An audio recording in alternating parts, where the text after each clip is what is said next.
Hello everyone. एक बार फिर से स्वागत है आप सभी का मेरे चैनल पर। तो जैसा कि हमने फर्स्ट वीडियो में एमएस वर्ड के इंटरफेस और ऑफिस बटन के सारे ऑप्शंस के बारे में पढ़ा था, अब हम देखेंगे माइक्रोसॉफ्ट वर्ड में होम टैब के बारे में और इसके ग्रुप्स के बारे में। जैसे कि आपको अलग अलग ग्रुप्स दिख रहे हैं, इनमें अलग अलग ऑप्शंस हैं, तो इन सभी के बारे में हम पढ़ेंगे। ये भी हम जानेंगे कि ये ऑप्शन क्या होता है और ये ग्रुप क्या होता है। जैसे आपको ग्रुप दिख रहा है, क्लिपबोर्ड, फॉन्ट, पैराग्राफ, स्टाइल, ये एक ग्रुप है और इसके अंदर जो ऑप्शन है इसको हमें ऑप्शन कहते हैं। मतलब हर एक ग्रुप के अंदर बहुत सारे ऑप्शंस होते हैं। तो होम टैब के अंदर आपको कुल 5 ग्रुप्स दिखेंगे, जो कि हैं clipboard, font, paragraph, style and editing. सबसे पहले हम स्टार्ट करने के लिए यहाँ से ले लेते हैं एक पैराग्राफ। पैराग्राफ लेने के लिए जैसे बाय डिफ़ॉल्ट हम कुछ लाइन्स लग सकते हैं, इससे हम डॉक्यूमेंट में कुछ अपना प्रैक्टिस कर सकते हैं।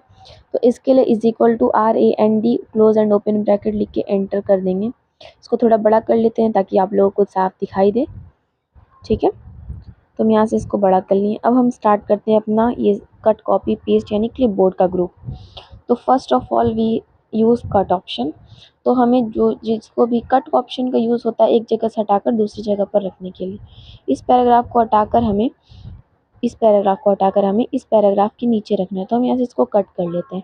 तो हमें जहाँ भी उस पैराग्राफ को ले जाना है वहाँ पे हम बेसिकली अपना कर्सर रखेंगे और एंटर करेंगे।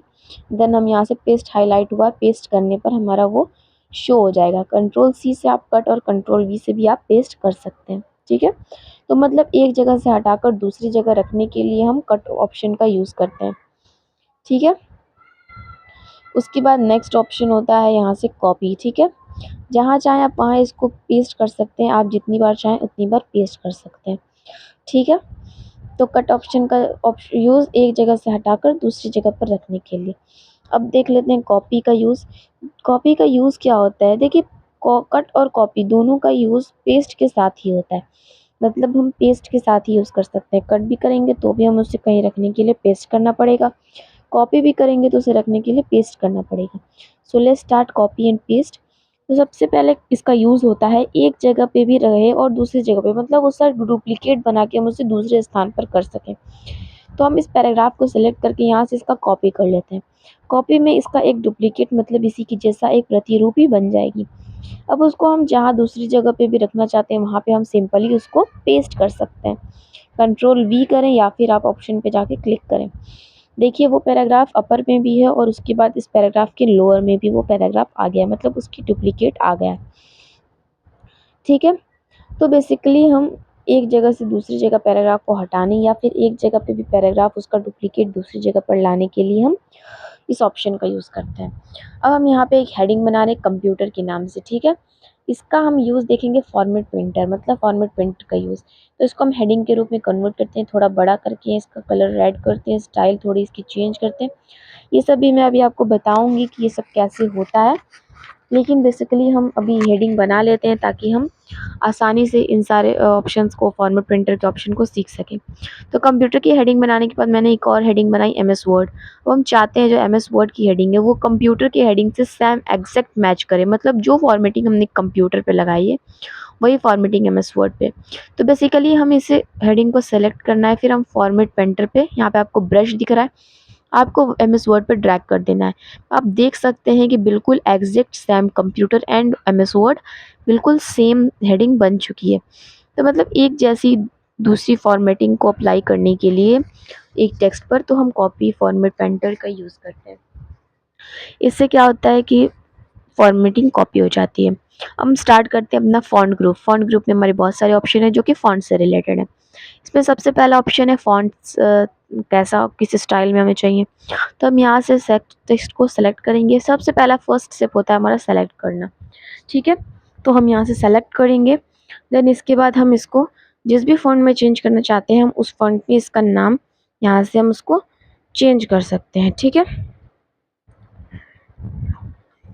देख सकते हैं आप ये अलग अलग तरीके से चेंज हो रहा है। तो हम इसको किसी भी एक में जिसमें आपको सूटेबल लगे या फिर जिसमें आपको अपना डॉक्यूमेंट बनाना हो उसमें आप इसको चेंज कर सकते हैं।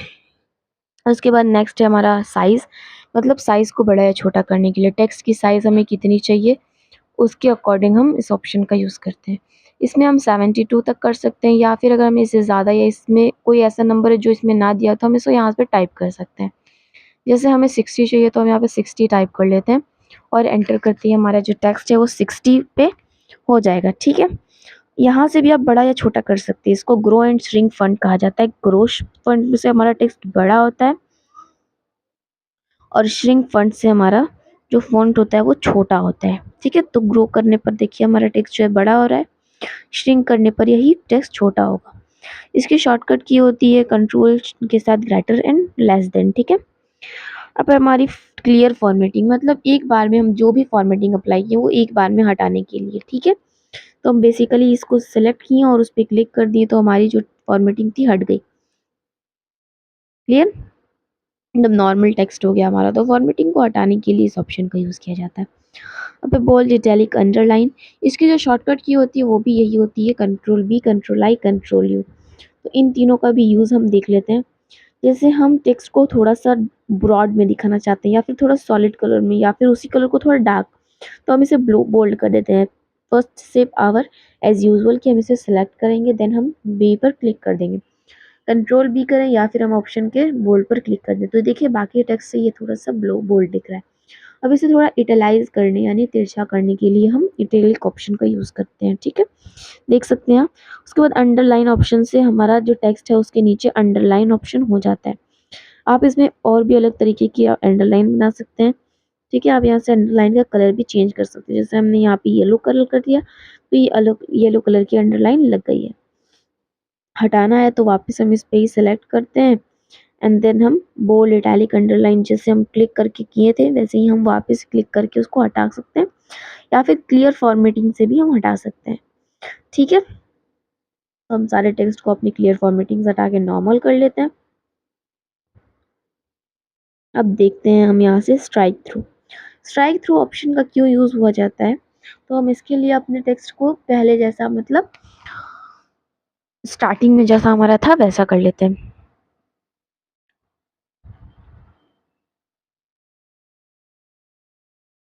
देख सकते हैं आप, मैंने इसे थोड़ा सा बड़ा कर लिया, ठीक है।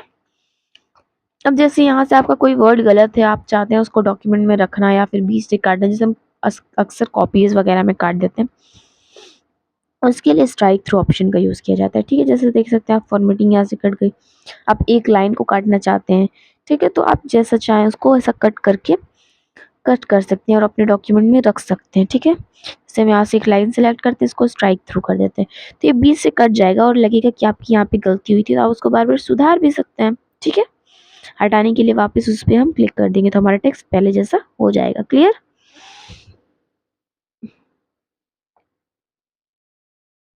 मैंने यहाँ से एक नया पेज ले लिया ताकि आप लोग को आगे के ऑप्शन क्लियरली समझ में आए। कंट्रोल एन से जो पहले ऑप्शन में हमने बताया तो आप वो फर्स्ट वीडियो जाकर देख सकते हैं, ठीक है। यूज़ करते हैं सब स्क्रिप्ट, सुपर स्क्रिप्ट का क्या होता है तो यूज़ करके हम देख लेते हैं, ठीक है।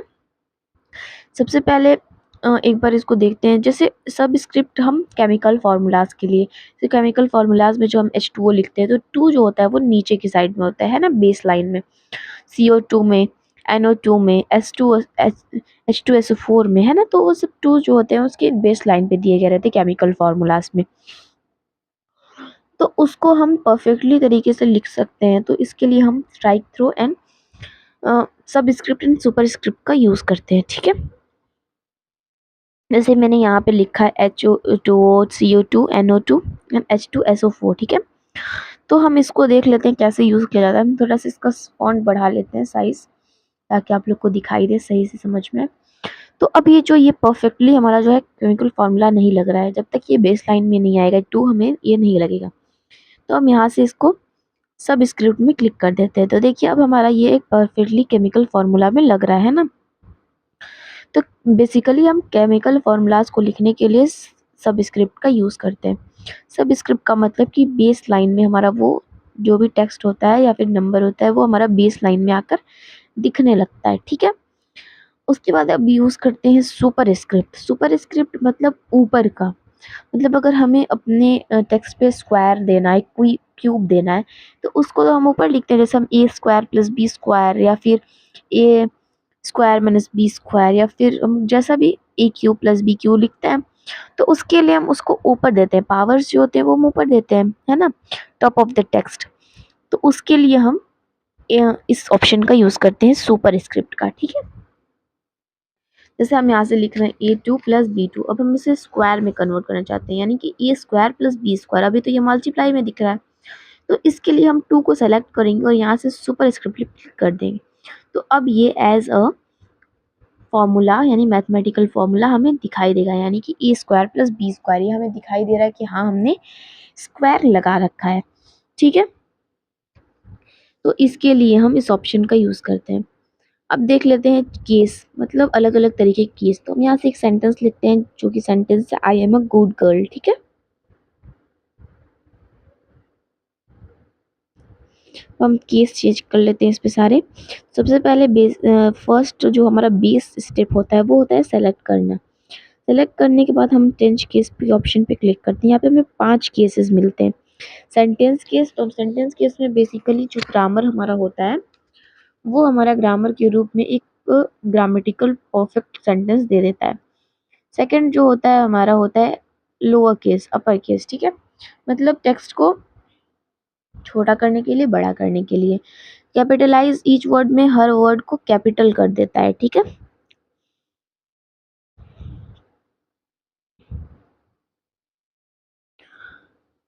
और यहाँ से टॉगल केस में फर्स्ट लेटर को स्मॉल और बाकी लेटर को कैपिटल कर देता है। तो ये कैसे केसेस हैं अलग अलग तरीके से अपने टेक्स्ट को दिखाने के लिए। तो आपको जिस चीज़ की ज़रूरत, जिस केस की ज़रूरत पड़ेगी, आप अपने टेक्स्ट को सेलेक्ट करेंगे एंड देन आप उस केस पर क्लिक कर देंगे, ठीक है। तो आई होप आपको इतना समझ में आया होगा। अब देख लेते हैं हम हाईलाइट एंड टेक्स्ट कलर के बारे में। जैसे हम बुक्स पढ़ते हैं तो हमें उसमें कुछ इंपॉर्टेंट लगता है तो हम उसको हाईलाइट कर लेते हैं, है ना। तो हम इस तरह से इसे भी हाईलाइट कर सकते हैं अपने वर्ड डॉक्यूमेंट में। हम यहाँ से नॉर्मली उस पर जो भी कलर से हाईलाइट करना चाहते हैं उसको हाईलाइट कर सकते हैं सेलेक्ट करने के बाद, ठीक है। अगर हम इस पर डबल क्लिक करते हैं, क्लिक करने के बाद हमें पेंसिल मिलती है, हम जिस पे भी क्लिक करते हैं उतनी बार हम उसको हाईलाइट कर सकते हैं, ठीक है। अगर आपको एक स्टेप पीछे जाना है तो आप कंट्रोल Z करते हैं तो आप एक स्टेप पीछे चले जाते हैं अपने बनाए गए डॉक्यूमेंट में। जैसे हमने हाईलाइट किया था, हम एक स्टेप पीछे जाते हैं तो हम कंट्रोल Z करते हैं तो हम पूरा बेसिक, मतलब जैसे हमारा डॉक्यूमेंट बना था वैसा पे हम आ गए हैं, ठीक है। उसके बाद टेक्स्ट कलर, जैसे हमारा हाईलाइट करने पे जो टेक्स्ट का कलर था वो तो ब्लैक में था, अभी हमें इसे चेंज करके किसी और कलर में करना है तो हम फॉन्ट कलर से इसे चेंज कर सकते हैं। जैसे हम इसे रेड करते हैं, ठीक है। तो टेक्स्ट का कलर चेंज करने के लिए हम टेक्स्ट कलर ऑप्शन का यूज़ करते हैं, क्लियर। तो टेक्स्ट का कलर चेंज करने के लिए इस ऑप्शन का यूज़ किया जाता है। हम यहाँ से फॉर्मेटिंग को हटा लेते हैं, अपनी फॉर्मेटिंग को, ठीक है, से पहले जैसा कर लेते हैं। नो कलर पे करके आप इसकी टेक्स्ट की हाईलाइटिंग हटा सकते हैं। अब पढ़ते हैं पैराग्राफ के बारे में। तो पैराग्राफ को पढ़ने के लिए हमें एक पैराग्राफ तो लिखना ही पड़ेगा। तो पैराग्राफ लिख लेते हैं सेम तरीके से, is equal to RAND open and close bracket, ठीक है, एंटर कर लेते हैं। यहाँ पे हमारा पैराग्राफ आ गया। अब पढ़ते हैं हम बुलेट्स के बारे में। मतलब अगर हम अपने पैराग्राफ में बुलेट्स लगाना चाहते हैं, पॉइंट टू पॉइंट अगर हम कुछ चीज़ें लिखते हैं तो हम उसमें स्टार्टिंग में स्टार वगैरह या फिर कुछ नंबरिंग डाल देते हैं।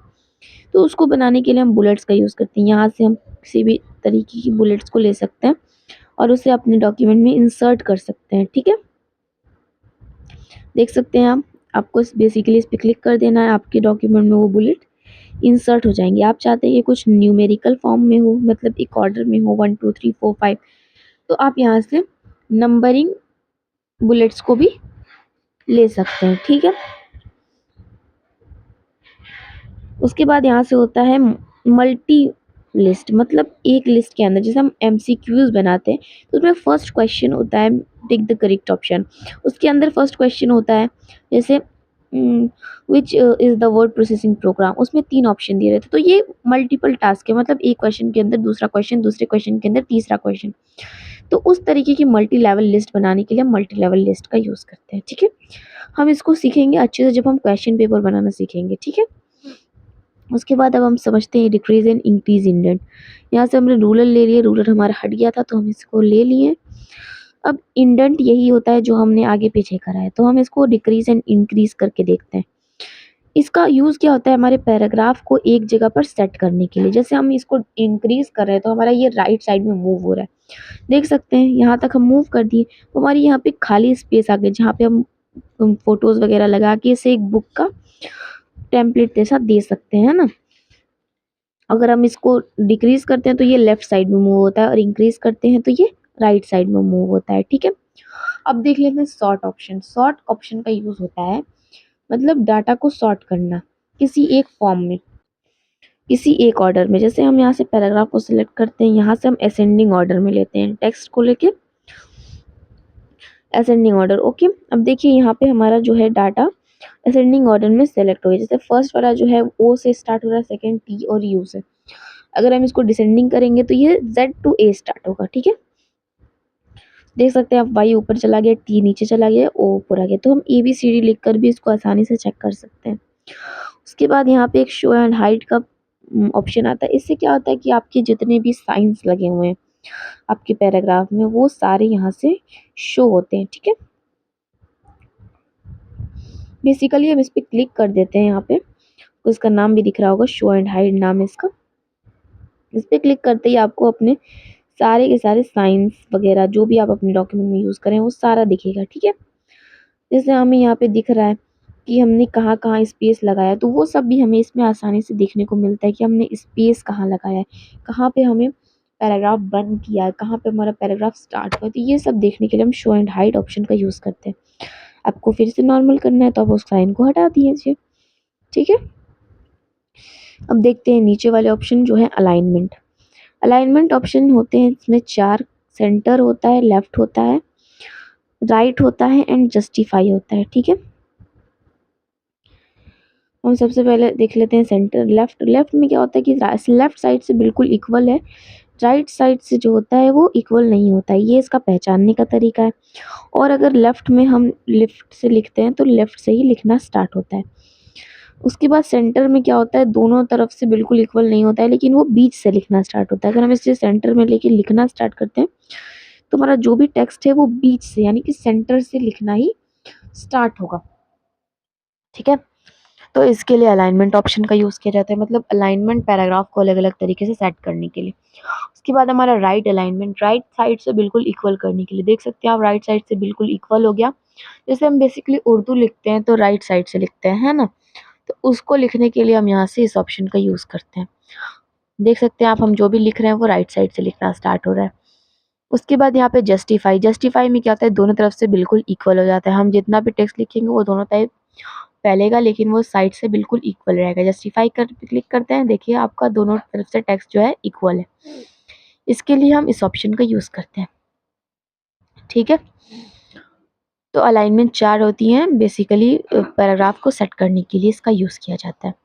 उसके बाद है line spacing. Line spacing option का यूज़ पैराग्राफ की लाइंस में स्पेसिंग देने के लिए, कितना स्पेस हमें देना है।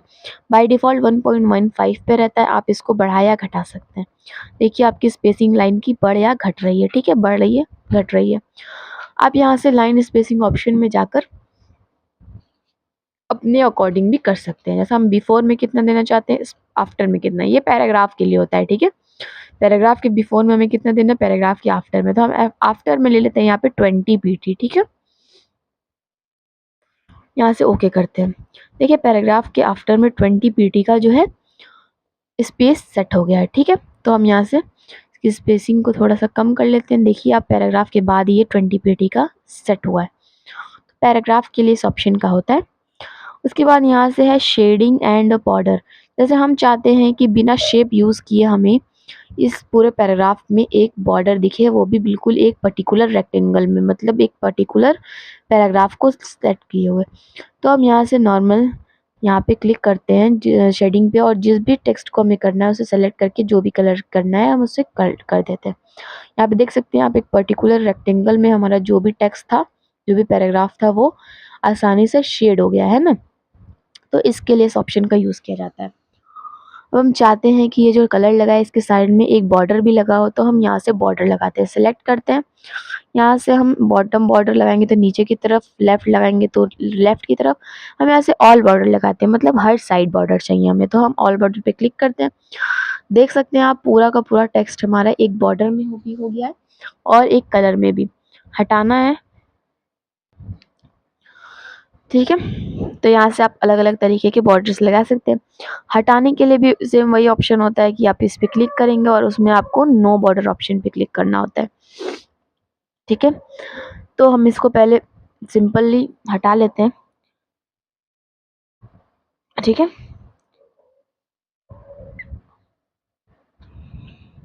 इसको हम सेलेक्ट कर लेते हैं पहले। सेलेक्ट करने के बाद हम यहाँ से इसको नो बॉर्डर पे क्लिक कर देते हैं। नो बॉर्डर पे क्लिक करने के बाद यहाँ से शेडिंग पे भी हम नो कलर कर देते हैं, तो हमारा टेक्स्ट पहले जैसा हो गया। और देखते हैं स्टाइल के बारे में, ठीक है। इसमें अलग तरीके के एक कुछ बाय डिफ़ॉल्ट स्टाइल्स बना के रखे रहते हैं जो हम अपने टेक्स्ट पर एक ही बार में अप्लाई कर सकते हैं। इसमें फ़ॉन्ट भी चेंज होता है, कलर भी चेंज होता है, तो हम यहाँ से जो भी स्टाइल ले सकते हैं वहाँ से लेकर अपने टेक्स्ट को चेंज कर सकते हैं, ठीक है। इसमें और भी सारे डिज़ाइंस हैं नीचे, इसमें से किसी भी एक को हम यूज़ कर सकते हैं। क्लियर? आप यहाँ से भी आकर क्लियर फॉर्मेटिंग से पूरा फॉर्मेटिंग हटा सकते हैं, या फिर आप कंट्रोल Z करके एक स्टेप पीछे जाके भी हटा सकते हैं। बहुत सारे तरीके हैं एक ही काम को करने के लिए, ठीक है। लेकिन जो शॉर्टकट की से हो जाता है वो बहुत आसान लगता है हमें। कंट्रोल Z से हम इसे आसानी से कर सकते हैं ना। कंट्रोल Z से आप जितने स्टेप चाहें उतने स्टेप पीछे जा सकते हैं। उसके बाद आपको यहाँ पे चेंज में कुछ ऑप्शन दिए गए हैं। इसको पहले हम स्टाइल अप्लाई कर लेते हैं। यहाँ से हमने एक स्टाइल अप्लाई किया। अब हम इसका स्टाइल तो सही है लेकिन हमारा इसका कलर नहीं चेंज लग रहा है, तो हम इसका कलर यहाँ से चेंज कर सकते हैं। स्टाइल वही लेगी, कलर चेंज हो जाएगा। अब हमें कलर सही लग रहा है पर इसका स्टाइल नहीं ठीक लग रहा है, तो हम यहाँ से स्टाइल चेंज कर सकते हैं लेकिन कलर बिल्कुल वही रहेगा। उसके बाद हम यहाँ से इसको नॉर्मल कर देंगे तो ये नॉर्मल हो जाएगा। फ़ॉन्ट वगैरह भी चेंज कर सकते हैं हम यहाँ से इसका स्टाइल का, ठीक है। तो अपने पैराग्राफ को हम चेक करने के लिए अलग स्टाइल में कन्वर्ट करने के लिए, जो कि बाय डिफ़ॉल्ट बना के रखे गए होते हैं जिसमें फ़ॉन्ट, स्टाइल, कलर सब सेट होता है, उसको एक बार में अप्लाई करने के लिए स्टाइल ऑप्शन का यूज़ करते हैं। अब नेक्स्ट है find and replace. Find and replace option का यूज़ कैसे होता है? फाइंड पे क्लिक करते हैं हम, यहाँ से जो भी हमें अपने टेक्स्ट में फाइंड करना है उसको हम लिख देते हैं। जैसे हमें इसमें से फाइंड करना है लुक, ठीक है, तो हम यहाँ पे लुक को टाइप कर देते हैं। यहाँ से हम फाइंड नेक्स्ट पे क्लिक करते हैं। देख सकते हैं आप लुक को हाईलाइट कर दिया। फिर फाइंड नेक्स्ट करेंगे तो फिर लुक को, जितने भी इसमें लुक हैं डॉक्यूमेंट में हमारे पूरे, उसको ये फाइंड कर देगा, ठीक है। उसके बाद मतलब हम इस एक वर्ड को ढूँढने के लिए पर्टिकुलर वर्ड को, अगर हमें किसी वर्ड को ढूँढ कर उसकी जगह कुछ और लिखना है तो हम यहाँ से इस ऑप्शन का यूज़ करते हैं रिप्लेस। इसमें फाइंड एंड रिप्लेस का डायलॉग बॉक्स खुलता है। फाइंड में हमने लिखा लुक और यहाँ पे हम लिखे सी, मतलब हमें लुक को सी से कन्वर्ट करना है। तो हम यहाँ से रिप्लेस करते हैं। रिप्लेस करने से एक-एक रिप्लेस होगा, तो हम रिप्लेस ऑल करते हैं। यहाँ पे आपको दिख रहा है कि इसने 6 रिप्लेसमेंट बनाई है, मतलब 6 जगह इसने लुक को हटाकर सी लिखा है। देख भी सकते हैं आप, जहाँ-जहाँ लुक था वहाँ-वहाँ इसने सी कर दिया है, ठीक है। तो इसके लिए इस ऑप्शन का यूज़ किया जाता है, मतलब ढूँढ कर एक दूसरे से बदलना। अब यहाँ से सेलेक्ट ऑप्शन है। सेलेक्ट का यूज़ हम तब देखेंगे जब हम इंसर्ट से कुछ ऑब्जेक्ट को इंसर्ट करना सीख जाएँगे। मतलब कैसे हम ऑब्जेक्ट को इंसर्ट करते हैं, अगर हम जान जाएँगे तभी तो हम सेलेक्ट ऑप्शन का यूज़ कर पाएँगे। तो ठीक है, तो हम अपने टेक्स्ट में डिफरेंट चीज़ें इंसर्ट करने के लिए इस ऑप्शन का यूज़ करेंगे। तो फर्स्ट वीडियो में हमने ऑफिस बटन के बारे में, उसके सारे ऑप्शन के बारे में सीखा था। इस वीडियो में हमने होम टैब को कंप्लीटली देखा है। नेक्स्ट वीडियो में हम इंसर्ट मेन्यू के बारे में देखेंगे। Thank you for watching. Like